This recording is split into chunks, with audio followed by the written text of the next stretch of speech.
The old Chevy's headlights cut through the thick night fog. Mark shivered, pulling his jacket tighter. Another slow night.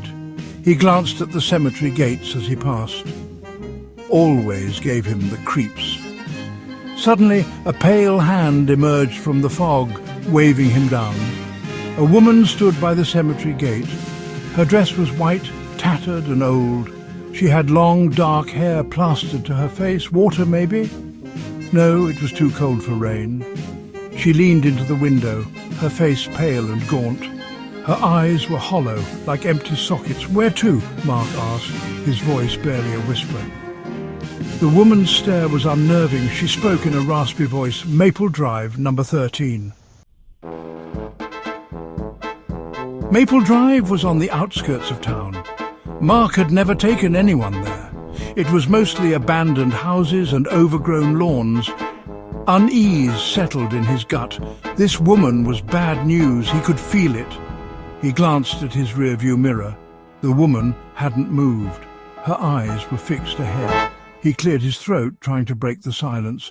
"You visiting someone out here?" No response. The woman remained still. The silence stretched.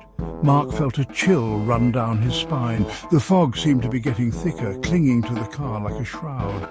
He gripped the steering wheel, knuckles white. The houses on Maple Drive were dark and dilapidated. Broken windows stared back like empty eyes. Mark pulled up to number 13. The house was a looming shadow, almost swallowed by the fog. The woman spoke for the first time since giving the address. "This is it, but be warned." Her voice was a low hiss. "Don't stay past midnight. They don't like strangers here."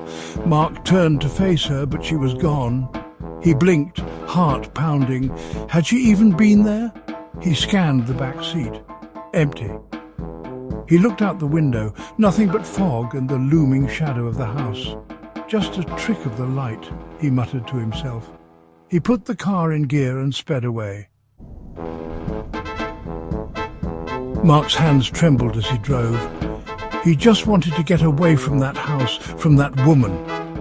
He glanced nervously at the rear-view mirror. Empty. He could breathe again. Then a soft whisper from the back seat. "They don't like strangers." His blood ran cold. He whipped his head around. The woman sat there, eyes fixed on him, a chilling smile on her pale lips. Mark slammed on the brakes, the car screeching to a halt. He scrambled out, running into the fog-choked night. He didn't look back. He just ran. He had to get away. A soft, cold touch on his shoulder stopped him in his tracks. Her voice, a whisper in his ear. "You can't leave me behind."